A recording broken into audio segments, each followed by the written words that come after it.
Ils sont 562 519 candidats au CM2 à la recherche du Sésame, le certificat d'études primaires et élémentaires, le CEPE.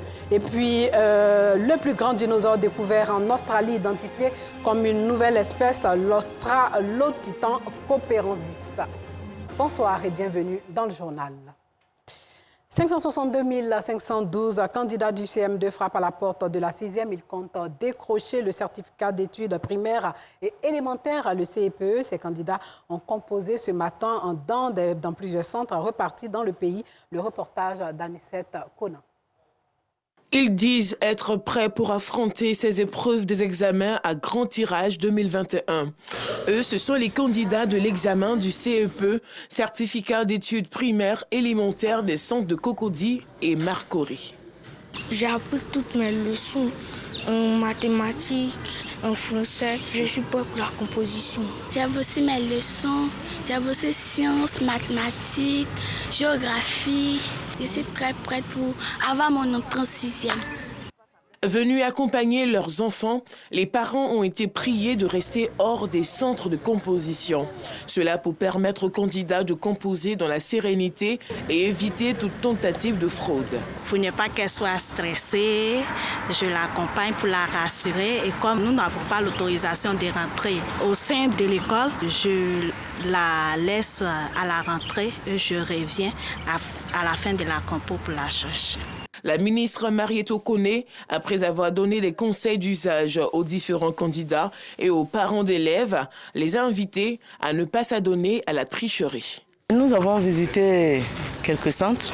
C'est la satisfaction parce que les enfants sont détendus. Ils ont tous compris le message de lutte contre la tricherie et nous leur avons donné des conseils. Travailler de façon saine, sur le mérite paye, sur le travail paye. Soulignons que ces compositions prennent fin aujourd'hui en fin d'après-midi. 562 519 candidats prennent part à ces examens dont 288 445 garçons et 274 074 filles. Les résultats sont prévus pour le mardi 22 juin à 14 h. Et puis, 15 femmes de la commune de Treichville se sont faites dépister du cancer du col de l'utérus, une initiative de l'organisation humanitaire d'aide à la santé en Afrique, l'organisation qui a sensibilisé les femmes au danger de la maladie. Alassane Drabo. C'est une sensibilisation qui a vite fait de prendre l'allure d'une formation. Il faut expliquer à ces femmes, toutes membres de diverses associations féminines de Treichville, les modes de contraction du cancer du col de l'utérus, mais aussi les moyens de s'en prémunir. Du début jusqu'à la fin, il peut se faire à distance. Le cancer du col de l'utérus est une maladie sexuellement transmissible. Pour l'éviter, les spécialistes préconisent 2 types de prévention. On parle de prévention primaire, c'est-à-dire venir au moment où la maladie n'est pas encore présente chez l'individu. Donc, intervenir dans ce cas précis, dans le cadre du cancer du col de l'utérus, c'est par des vaccins, c'est par une vaccination, prévenir donc l'apparition de la maladie. Ça, c'est la prévention dite primaire. Et la prévention secondaire, c'est-à-dire lutter contre la maladie vraiment au tout début, avant même que la malade sache qu'elle a des signes de la maladie. On ne dit même pas encore la malade, avant que l'individu ne sache qu'il a des signes de la maladie. Si le cancer du col de l'utérus n'est pas héréditaire, il peut être en revanche transmis par un homme porteur du virus à l'origine du mal. Dr Hassan Sangaré encourage les femmes dont l'âge varie entre 25 et 65 ans à se faire dépister tous les 2 ans. Les femmes en période d'activité ovarienne, c'est-à-dire les femmes qui voient leur menstrues, aller se faire dépister. Elles représentent une part importante de la population. Nous les invitons à se rapprocher de leur médecin généraliste, de leur médecin gynécologue, des sages-femmes, pour se faire dépister du cancer du col de l'utérus. Pour les femmes de la commune de Treichville, cette sensibilisation est une bonne aubaine. Les femmes saignent, mais ne savent pas pourquoi elles saignent. Donc, je suis venue, je leur ai demandé de venir se renseigner parce que vraiment, elles font la toilette comme elles veulent, elles font tout sans venir voir un médecin. Bon, j'ai trouvé que non seulement c'est gratuit, mais c'était une occasion en or. Nous avons appris beaucoup de choses parce que le cancer de l'utérus, vraiment, ça tue les femmes. Et en manque de connaissances, beaucoup de femmes meurent de cela. Mais aujourd'hui, au travers de cette séance-là, le docteur nous a appris beaucoup de choses. Initiatrice du dépistage gratuit, l'OASA, organisation humanitaire d'aide à la santé en Afrique, entend aider les femmes des couches vulnérables à se protéger de cette maladie. C'est important, dans le cadre de nos activités, d'accompagner la politique du gouvernement pour au moins sensibiliser les femmes, être à côté des femmes, pour leur donner au moins l'occasion de pouvoir au moins être mieux informés, outillés, et puis avoir au moins leur permettre de faire des dépistages sur le cancer du col de l'utérus. L'OASA promet étendre cette campagne de dépistage gratuit du cancer du col de l'utérus à d'autres communes d'Abidjan dans les prochains jours. Voilà, ce sont 150 femmes de la commune de Treichville qui ont été dépistées du cancer du col de l'utérus. Parlons environnement. Dans le cadre de la Journée mondiale de l'environnement, donc, la coordination nationale des acteurs de l'environnement de Côte d'Ivoire, en collaboration avec l'ONG Cœur d'Ange, a initié une opération de salubrité à la gare routière. C'est dans la commune de Cocody, de Djamé plutôt, vous avez compris, une opération marquée par une campagne de sensibilisation sur la protection de l'environnement. Nous s'engager par Agassoro Koni.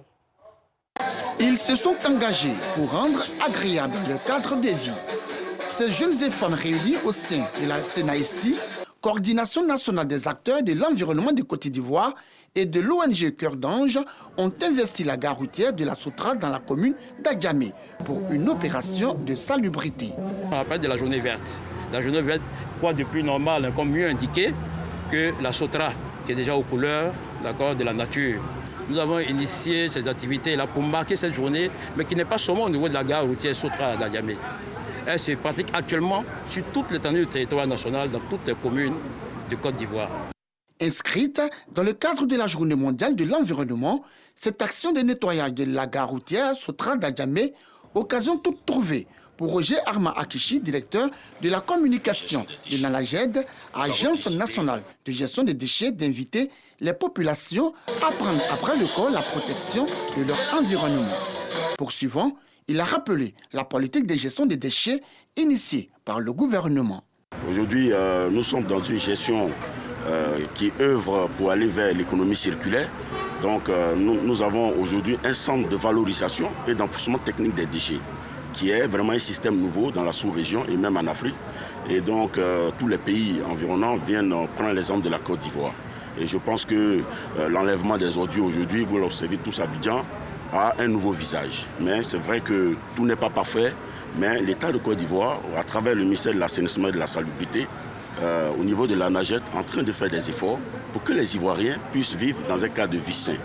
Roger Armand Akichi a, au nom de la NAGED, offert du matériel de salubrité à la CNAICI et l'ONG Cœur d'Ange dans le but d'aider ces deux structures dans leur mission de préservation de l'environnement.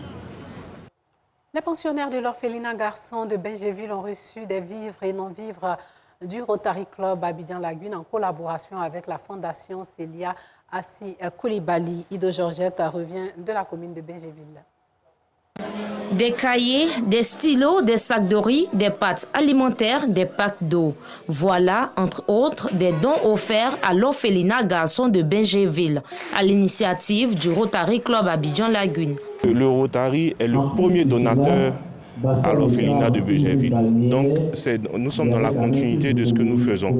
Et on va essayer de pérenniser cette action-là le plus souvent possible pour apporter et aider ces enfants qui sont dans des conditions difficiles et qui arrivent aujourd'hui à devenir des hauts cadres demain pour servir le pays, la Côte d'Ivoire.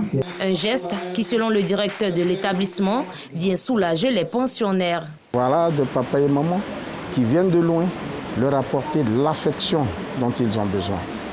Ensuite, en plus de cette affection, il y a des dons qui viennent appuyer l'amour que ces parents viennent apporter à ces enfants-là.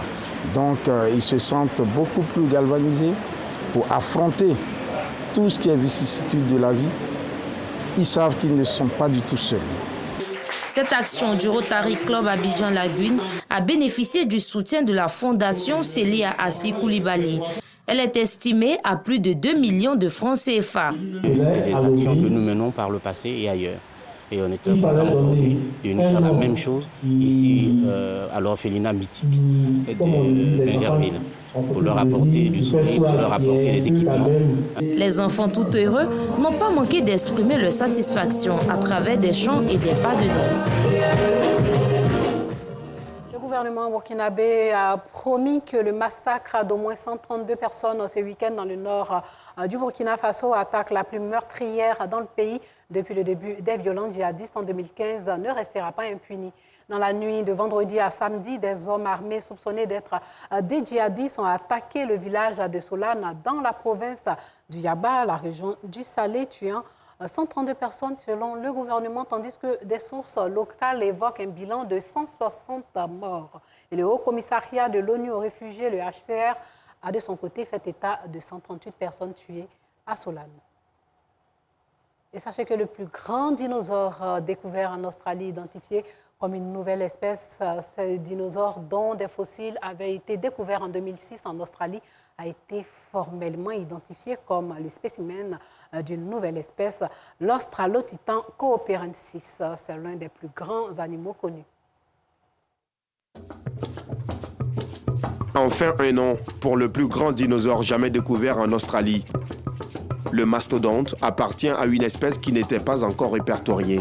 Aujourd'hui, nous avons dénoncé la découverte et la publication scientifique d'une nouvelle espèce de dinosaure en Australie. En fait, c'est le plus grand dinosaure d'Australie. Australolitan cooperensis. Australolitan signifie titan du sud et cooperensis signifie de la Cooper Creek du Queensland et du sud-ouest du Queensland. C'est là que ce gigantesque dinosaure a été découvert. Les os fossilisés avaient été découverts en 2006. Ce dinosaure est l'un des plus grands animaux connus à avoir foulé la surface du globe. On estime qu'il mesurait de 5 à 6,5 mètres de haut et de 25 à 30 mètres de long. L'étude a pris beaucoup de temps à se mettre en place, car chaque os de dinosaure peut peser au moins des centaines de kilos. Mais nous utilisons la technologie du balayage numérique pour créer des modèles tridimensionnels de chacun de ces os, ce qui permet de transporter des milliers de kilos d'os de dinosaures dans mon ordinateur portable de 7 kilos et de les comparer à tous les autres os de dinosaures du Queensland. Ce titan aurait vécu il y a près de 100 millions d'années. Fin de ce journal, portez-vous bien.